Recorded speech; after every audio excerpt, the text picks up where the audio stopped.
past the Gibeonites, past the mistakes that have been made, with poor judgment, unclear decision making. I describe it in a variety of ways, right? They messed up. Now they've got themselves in a predicament, and through chapters 10 and 11, what we're going to see is that God is going to call on Israel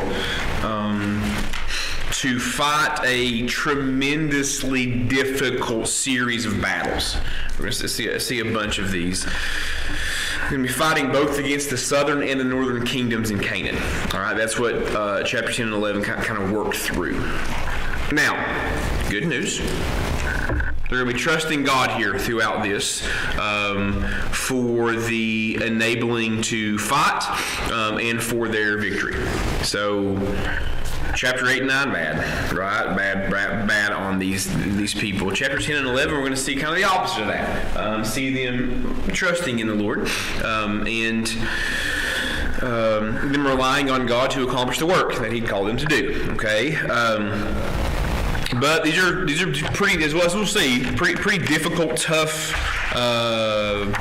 battles that they are going to be dealing with. Okay. All right. Before we jump into this, though, we've had some pretty crazy weather the last couple years. What you all have seen, probably quite a bit of crazy weather as well. What's the biggest hailstone that you've ever seen? That you can remember? The biggest hail, like you've actually seen. We've seen pictures right out west, Midwest and stuff, of the golf ball side. But what's the actual biggest hailstone that you have seen? Anybody? Quarter size? Have you seen quarter size hail? Like actually seen quarter size hail? Yeah? We've actually seen golf balls. Golf ball size hail. I'm sure Ohio, right? They have golf ball size hail, right? Most of the time, though, marbles, right? From peas to marbles kind of is what varies with the size of hail. Now, bigger thunderstorms obviously can produce bigger hail. June 23rd, 2010, largest hailstone recovered in the United States fell in a place called Vivian, South Dakota. Had a diameter, right? Diameters, the little math here. Diameter is what? From one side of the circle to the other, all the way across, okay? It had a diameter of 8 inches, right? A circumference, which is total, 18 inches. So 8 inches is about that far plus, it's almost a span, and then circumference of 18 inches. If somebody had been standing there where that one fell, probably would have killed him, right? Probably would have killed him. You ever been caught in a hailstorm? Yes, no, maybe so. Can be a bit scary, right? In a hailstorm. Or at least a little bit painful, right? Hell, it comes down, it hurts, right, when it hits you. Because when that happens, right, when you get caught in a hailstorm, and I've not been in a ton of hailstorms, I've been, not never been caught in one, I've been running, trying to get from one building to the house, right, while it's hailing.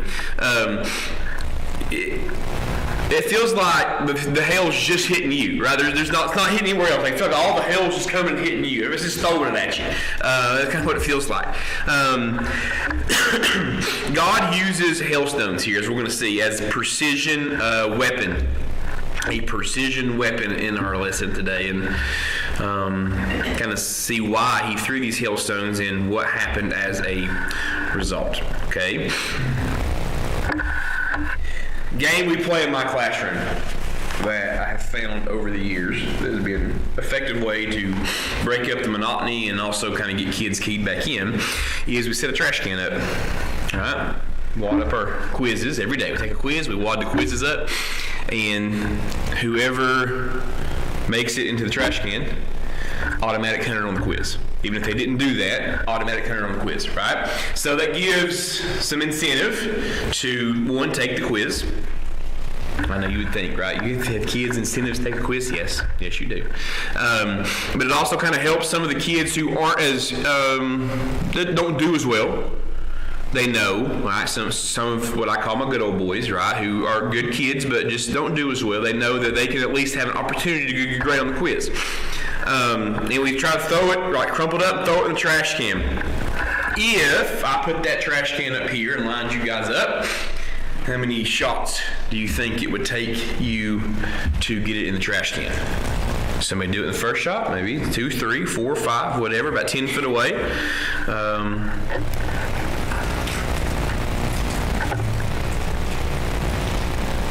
How confident would you be if I put the trash can 10 feet away and I lined you up? How confident would you be in your ability in one shot to put it in the trash can?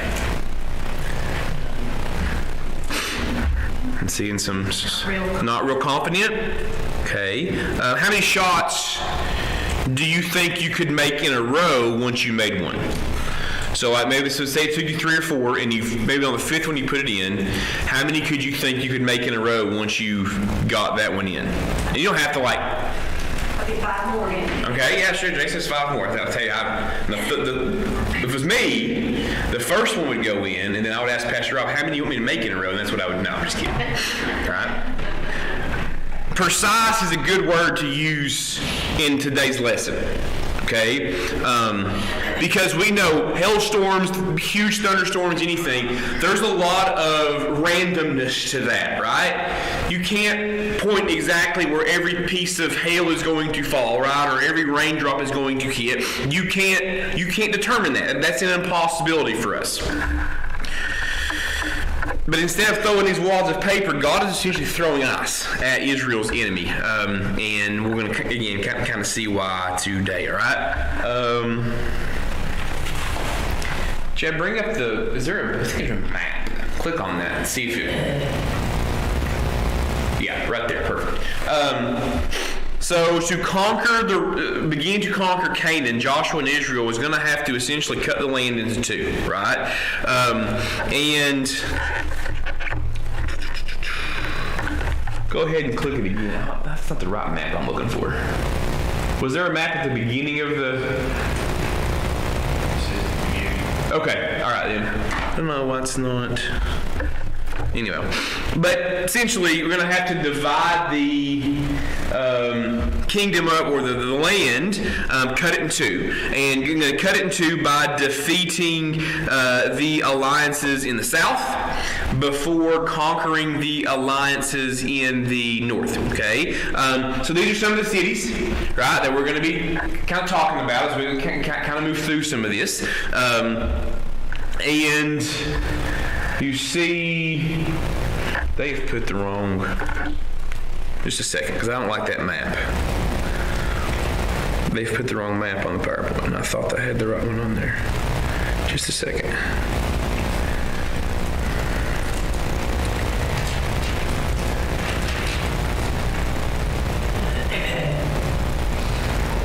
I'm trying to find where it's at.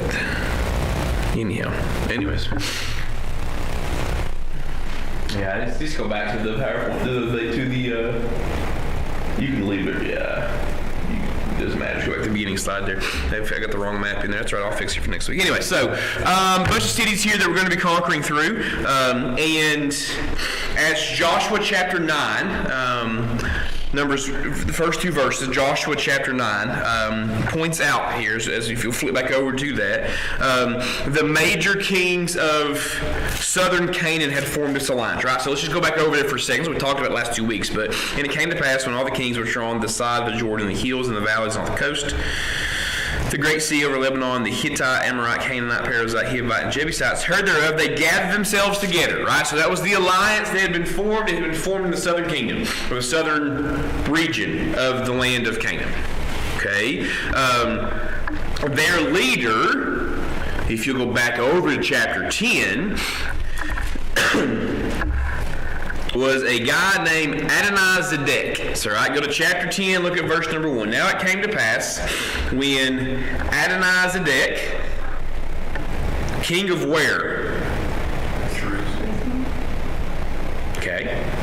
had heard how Joshua had taken Ai and had utterly destroyed it, as he had done to Jericho and her king, so he had done to Ai and her king, and how the inhabitants of Gibeon had made peace with Israel and were among them, that they feared greatly. Because Gibeon was a great city, as one of the royal cities, and because it was a greater than Ai, and all the men there were mighty. So the leader here of the Southern Alliance is this guy named Adonai-Zedek, and he is the king in Jerusalem. Were there Jews in Jerusalem at this point? Were there Jews in Jerusalem at this point? It's important. No, right? Because they hadn't conquered it yet, right? So this was a pagan people that were there. And the guy in charge was Adonai-Zedek. Now, Adonai-Zedek means righteousness. Okay, that name means righteousness. Now, this guy had anything but that, right? But the name itself means that. So he and his allies feared Israel because they had conquered things, and also because they had formed a coalition themselves, or an alliance themselves, with the Gibeonites. And the Gibeonites, known as a pretty powerful country. It was actually bigger. Gibeon was bigger than both Jericho and Ai. Okay, so this was a much larger a group of people, much larger area. And the Gibeonites were known, verse 2, as you see, right? They feared greatly because Gibeon was a great city, one of the royal cities, and because it was greater than Ai. And the last part of verse 2 tells us what about the Gibeonites? That they were what? They were mighty, right? They were good fighters. Now they're in alliance with the Israelites, who are also conquering stuff, okay? So we see the reason for the concern of Adonai-Zedek here in the Southern Alliance, all right? They're obviously feeling pretty threatened here because Gibeon had also fallen into Israel's hands, and Gibeon was pretty close to Jerusalem, okay? Gibeon may have even been under Adonai-Zedek's political authority, and he maybe even viewed the Gibeonites' alliance as an act of rebellion against his kind of southern coalition. All right, so we see his concern now. Why? Gibeon, one, geographically very close to Jerusalem. Two, they were in cohorts with him before they turned coded and went to the Israelites, so he's mad at that as well. And three, they're known to be pretty powerful, right? So it's three problems here for the reason that he is concerned for this new coalition of the Israelites and the Gibeonites. Okay, verse 3, wherefore Adonai-Zedek, king of Jerusalem, sent up to Hoham, king of Hebron, and unto Piram, king of Jarmuth, and unto Japhia, the king of Lachish, and unto Debir, king of Eglon, saying, come up unto me, and help me, that we may smite Gibeon, for it hath made peace with Joshua, and with the children of Israel. So, what was the plan? Who are they going to make war with here? Gibeon. What would that do? If they're making war with Gibeon, what would that force? Exactly, right? So it's going to force the Israelites into this battle as well. Kind of force Joshua's hand by making war with Gibeon, because the Israelites had promised to protect the city and the people of it. Okay? So, Adonai-Zedek arranges for the four other Amorite kings here that were in the south to join him in this all-out assault. Right, verse 4: come up unto me, help me, that we may smite Gibeon, for it hath made peace with Israel, with Joshua, and with the children of Israel.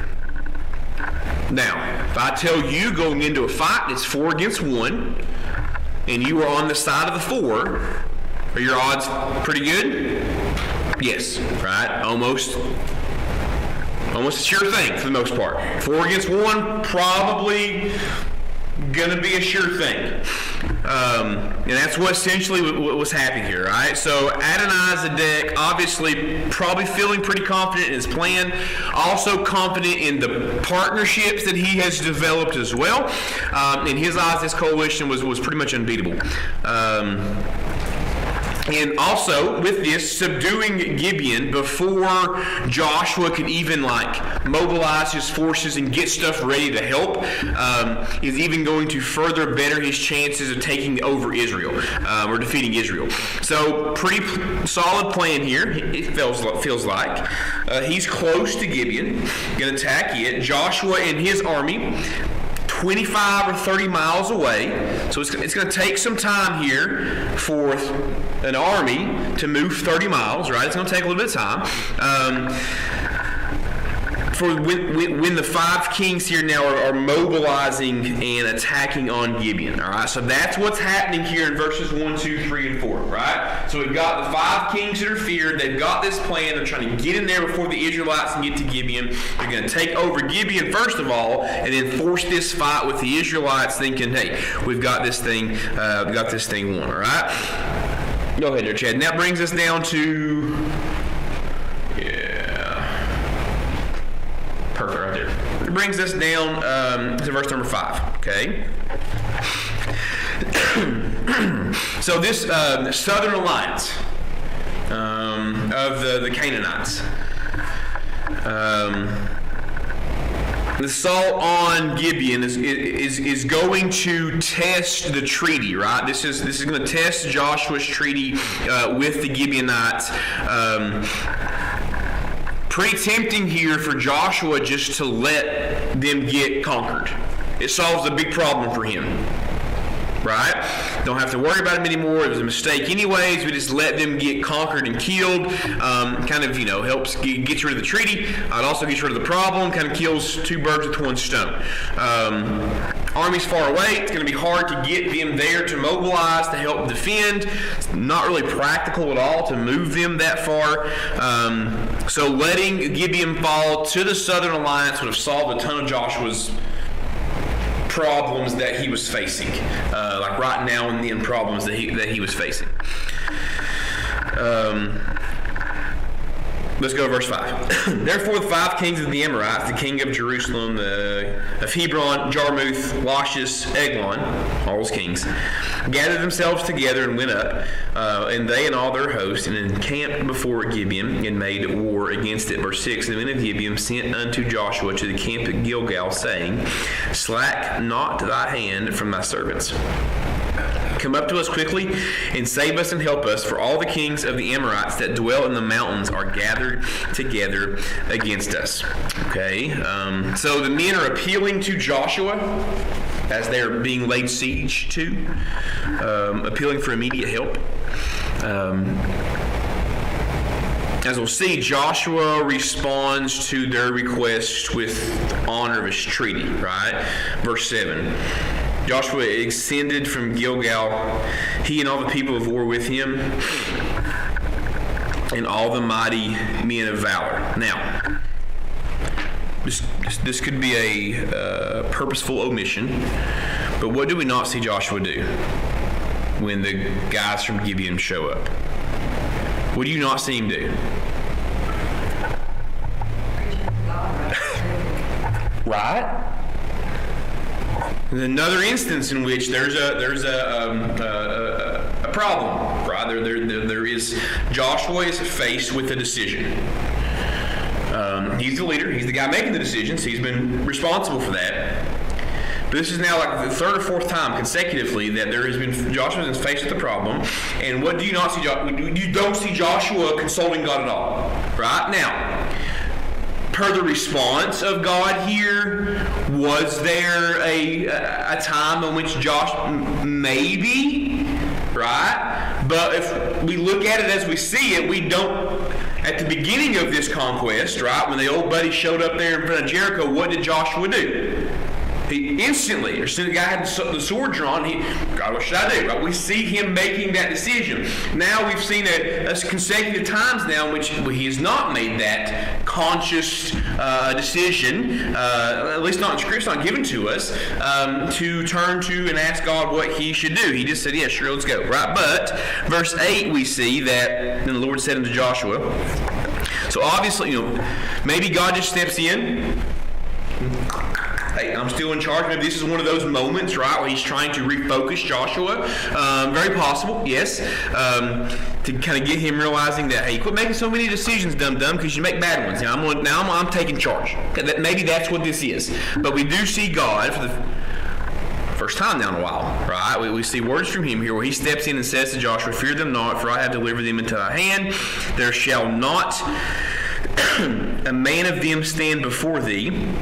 And Joshua therefore came unto them suddenly, and went up from Gilgal all night.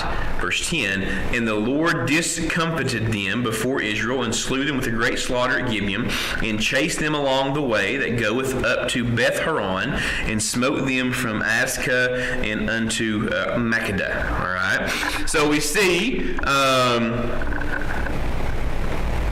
Joshua responding with honor to the treaty, marshals his forces and march towards Gilgal, or march from Gilgal, towards Gibeon. Joshua's battle here with the Southern Alliance was a very crucial battle in this whole conquest of Canaan. If he was to lose there, that would be a major setback for Israel's conquest of the land. Okay. Now, that doesn't mean complete disaster for them, but it would have been very, very costly had they lost essentially this battle with this Southern Alliance.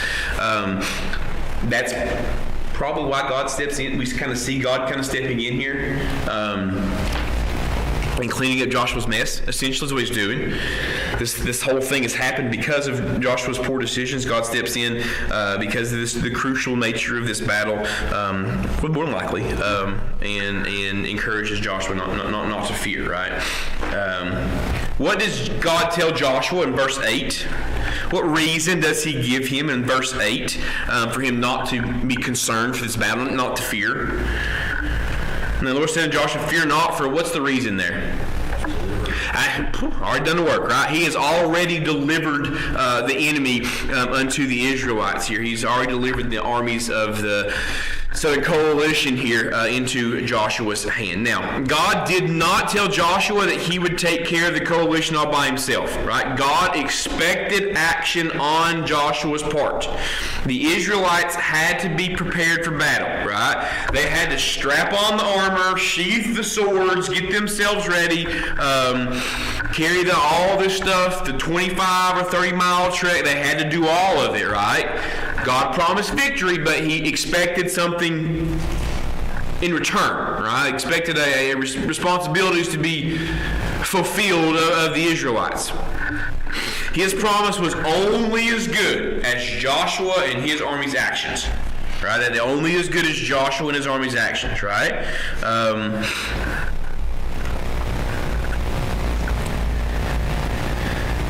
Joshua 10 verse 9, what's the effort?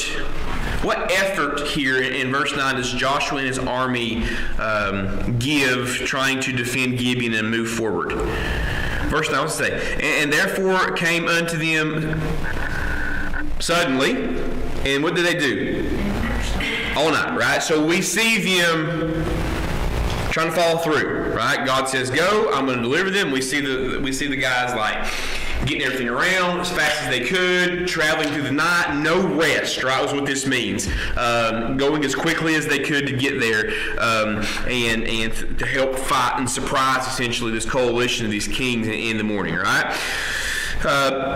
25 miles is a pretty good distance to cover in daylight, let alone in the dark, with all your army supplies, right? And all the things you have to go with it.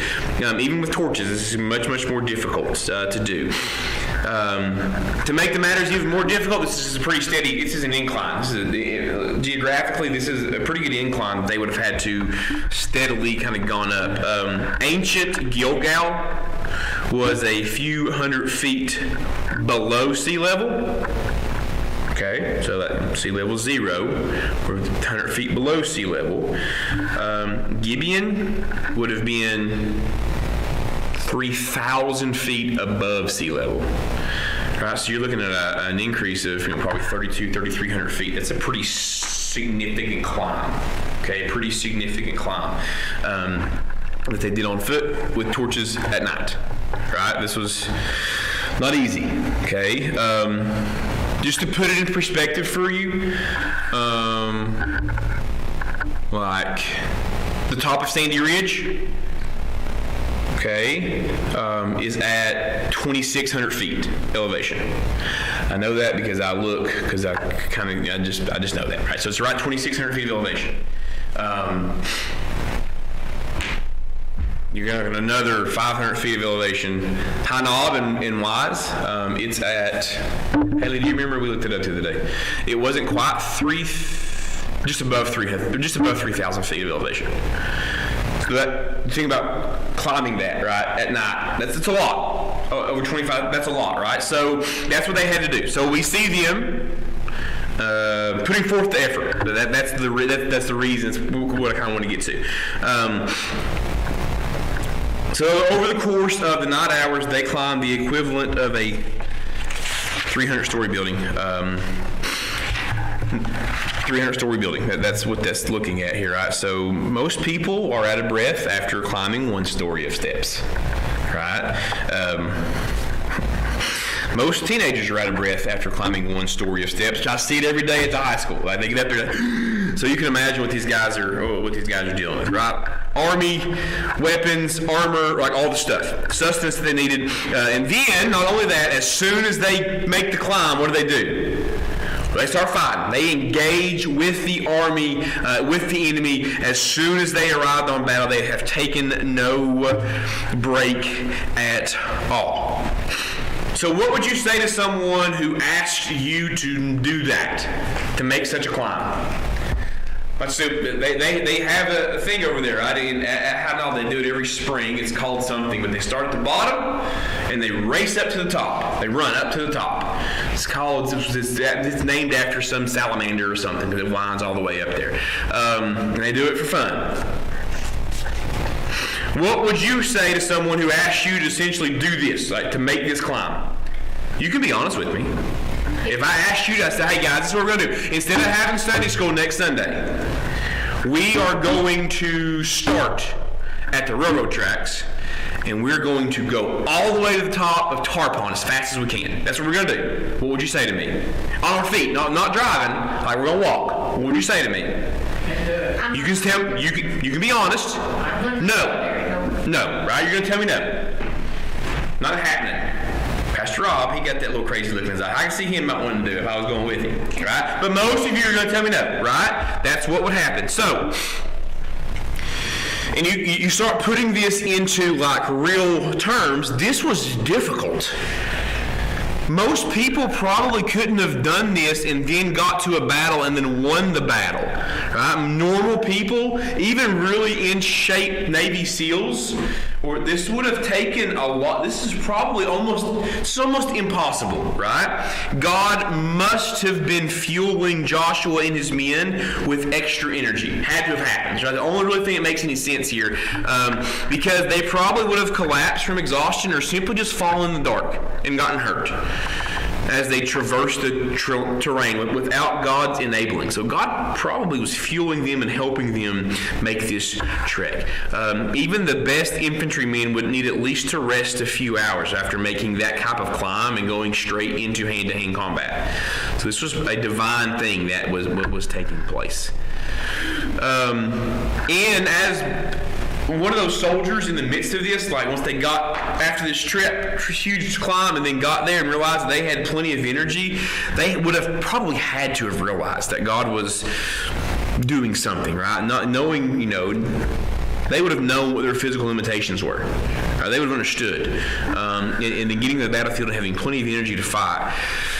No need to rest, no need to delay, right? They had to have known God was helping them and that he would fight for them to win the battle, right? Maybe it could have even still been dark when the battle began. Because we see verses 9 and 10, Joshua therefore came unto them suddenly, went up all night, verse 10, and the Lord discomfited them before Israel, and slew them with a great slaughter at Gibeon, and chased them along the way that goeth up to Beth Horon, and smote them to Ascah unto Makkedah, right? So, what happened to the enemy here? What did they do? Verse 10, and the Lord discomfited me. What does that mean? Whooped them. Pure panic. Right? This was pure panic here for the Amorites. So much so that took off, right? Waved the white flag, essentially surrendered or whatever, and just took off. Hightailed out of there, retreated as quick as they could toward a western valley. And we see that, verse 10, verse 11, that, let's not get there yet. So Joshua following them in a hot pursuit. That's what I'm looking for, right? Joshua follows after them in a hot pursuit, killing as many of them as possible. Let's get to C. Go ahead there, Chad. Now, this is what I wanted to get to. It came to pass in verse 11 that as they fled from before Israel and were in going down to Beth Horon, that the Lord cast down great stones from heaven upon them unto the Ascah, and they died. There were more which died with hailstones than they whom the children of the Lord slew with a sword. This is crazy, right? This is a wild thing that happens, okay? So as they are fleeing, right? We talked about this at the beginning of class. At the beginning of this, what accompanies hailstorms? What do you have? Rain and thunder and like storm, right? It's tumultuous, to say the least, in the atmosphere, right? Do hailstorms just appear all at once? Yes. But the thing that causes the hailstorm, usually we know, like thunderstorms, you can look, right, and see that real bad thunderstorm's coming. Now the hail just shows up, right? But you can tell when a bad thunderstorm is coming, right? What are some of the signs of a bad thunderstorm? Dark sky. What? Dark sky. What else? You can hear the rumbling. You can hear the rumbling of the thunder, see the lightning, feel the wind, right? Cold air, kind of move, warm air, cold air, all these things kind of move in, right? And you know when a bad thunderstorm is coming. Okay? A bad thunderstorm takes a little time to build. It takes a little energy in the atmosphere to build before you can get the clashing of cold and hot air. I won't get into all this, we don't sciencey on you, but it takes some time. We see God, right, as the Joshua and the Israelites are chasing them, that essentially out of nowhere, hailstorm shows up. Okay? And I would assume, again, God can do whatever he wants to. He could have thrown hailstones out of a clear blue sky. Absolutely. 100% that could have happened. But this is Lanceism here. This is kind of as Pastor Rob says, his version of things. This is my version of things. I see this happening, that these guys are on the run, right? Joshua and them are after them, and the storm clouds probably have been building for a little while, right? Probably been building, whatever, and that as these guys are like parading across this mountainside or whatever, that this like boom, like thunderstorm, lightning, all this stuff just kind of like hits, which adds to the fear of the Amorites, right? And I think this thing developed out of a clear blue sky. This is just how I see it happening. This thunderstorm, all this stuff, it just all of a sudden it was pretty, and then boom, there's this thunderstorm. God just controlled this thunderstorm, put it right over the Amorites. And then he just started peppering them with these hailstones out of this thunderstorm. Who do you not see getting hit with the hailstones? The Israelites. Are the Israelites close to the Amorites here? Yes, they are chasing them. Probably still trying to kill them, all right, on this trek out of here, right? Do you think the Israelites saw the Amorites get hit with these hailstones? Absolutely, right? Probably saw heads explode, like that kind of gross stuff, right? That's probably what was going on here with absolute precision. Again, this is a Lanceism. I don't think not one hailstone hit the ground. I don't. I think it was just right to the army, every single one of them. I think if you looked around, you didn't see hailstones on the ground. You saw hailstones embedded in bodies. Because that's the power that God has. It's the precision that he has because he's in control of everything, right? And this was one way, yes, to get rid of the Amorites, 100%. This is also a reminder of the old boys chasing him who'd made some really poor decisions that, hey, when God does stuff, he does it right. When God says he's going to do something, he's going to do it. And it's important for you, Israelites, to understand that you need to trust in me. Because if I can make the hail fall all around you and not hit you and kill your enemies, don't you think for a second I can't turn that cloud right back on you. And the same thing can happen. Right? There's lessons here, yes, for the Amorites, sure. But this is a lesson for the Israelites to understand and remember just how powerful God is, right? The Lord's hailstones, not only did it kill the Amorites, it killed more of the Amorites than the Israelites had managed to do in the battle. Right? This had to have been an encouragement, actually seeing God work for them. Their partnership with God is evident, and to them as this fleeing army. How terrifying this would have been for the Amorites that were running from the God of all creation, controlling the physical forces all around them, and then firing hailstones at them from the sky like a sniper. They had nowhere to go. During the battle, Joshua requested the Lord extend the daylight so he could complete the slaughter of the enemies. Let's go to verse 12. Then spake Joshua to the Lord in the day when the Lord delivered up the Amorites before the children of Israel, and said unto Israel, Sun, stand thou still upon Gibeon, and thou moon in the valley of Ajalon. Right? And the sun stood still in verse 13, and the moon stayed until the people had avenged themselves upon their enemies. Is not this written in the book of Jasher? So the sun stood still in the midst of heaven, and hasted not to go down about a whole day. So it's amazing here to think that God left enough of the enemy alive that Joshua was running out of daylight, right, in the battle with them. Why would God not go ahead and just wipe all the enemies out with the hailstones?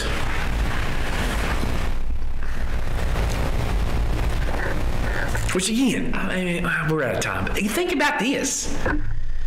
That he was able to just like pick the ones he wanted to die. Some of them got through. Some of them made it through the thunderstorm.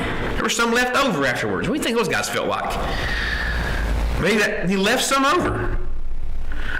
But what was the reason? Why would God leave some of the enemy left for the Israelites? Israel had to work for it. Emphasizing, right? He's emphasizing their responsibilities, that they had to do their part. God wasn't going to do everything. They had to do their part and to teach them that God would work through them to accomplish His will. Okay? We didn't got time getting to the sun standing still. That's a whole other thing. I don't want to rush through that.